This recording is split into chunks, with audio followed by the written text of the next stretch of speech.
बहुत समय पहले की बात है। प्रजापति दक्ष प्रजापति को अपनी शक्ति और पद का बहुत घमंड था। उनकी पुत्री थी माता सती, जो बचपन से ही भगवान महादेव को अपना पति मानती थी। सती ने कठोर तपस्या की, वर्षों तक जंगलों में ध्यान लगाया। आखिरकार भगवान शिव प्रकट हुए और सती को अपनी पत्नी के रूप में स्वीकार किया। पूरे ब्रह्मांड में खुशी छा गई, लेकिन दक्ष इस विवाह से खुश नहीं थे। उन्हें लगता था कि शिव साधारण, भस्म लगाने वाले और शमशान में रहने वाले देव हैं। उनके मन में शिव के लिए सम्मान नहीं था। समय बीता। एक दिन दक्ष ने एक विशाल यज्ञ रखने का निर्णय लिया। उस यज्ञ में सभी देवी देवताओं, ऋषियों और राजाओं को बुलाया गया।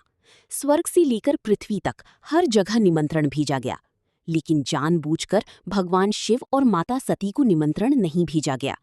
जब माता सती को ये बात पता चली, उनका हृदय दुख से भर गया। उन्होंने महादेव से कहा, स्वामी, पिता के घर जाने के लिए निमंत्रण की क्या आवश्यकता? मैं अपनी बहनों और माता से मिलने जाना चाहती हूँ। महादेव सब समझ चुके थे। उन्होंने शांत स्वर में कहा, देवी, जहाँ अपमान और अहंकार हो वहाँ जाना उचित नहीं। मुझे भय है कि तुम्हें वहाँ सम्मान नहीं मिलेगा। लेकिन सती का मन नहीं माना। अंत में शिव ने उन्हें जाने की अनुमति दे दी। माता सती जब यज्ञ स्थल पहुंची तो वहां उपस्थित सभी देवता उन्हें देखकर खड़े हो गए, लेकिन दक्ष ने अपनी पुत्री की ओर देखा तक नहीं। सती ने चारों ओर देखा, कहीं भी भगवान शिव का भाग नहीं रखा गया था। सती का हृदय क्रोध और पीड़ा से कांप उठा।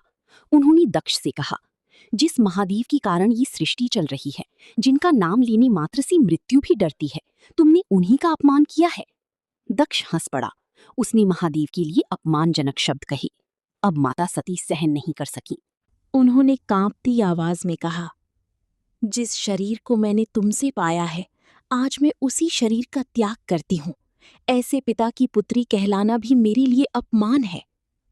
इतना कहकर माता सती यज्ञ की अग्नि में बैठ गईं। अग्नि की लपटें आसमान तक उठ गईं। पूरा यज्ञ स्थल कांप उठा। देवता भयभीत हो गए। जब ये समाचार कैलाश पहुंचा, भगवान शिव शांत बैठे थे, लेकिन जैसे ही उन्हें सती के देह त्याग का पता चला, पूरा ब्रह्मांड हिल गया। महादेव की आंखों से आंसू बहने लगे। फिर अचानक उनका दुख भयंकर क्रोध में बदल गया। उन्होंने अपनी जटा से एक बाल उखाड़कर पृथ्वी पर फेंका। उसी क्षण वहां प्रकट हुआ एक विकराल योद्धा, वीरभद्र। उसकी आंखों में अग्नि थी, हाथों में विशाल अस्त्र थे। महादेव ने आदेश दिया, जाओ, दक्ष के अहंकार का अंत कर दो। वीरभद्र तूफान की तरह यज्ञ स्थल पहुंचा। आकाश में बिजली चमकने लगी, धरती कांप उठी। उसने यज्ञ को तहस नहस कर दिया।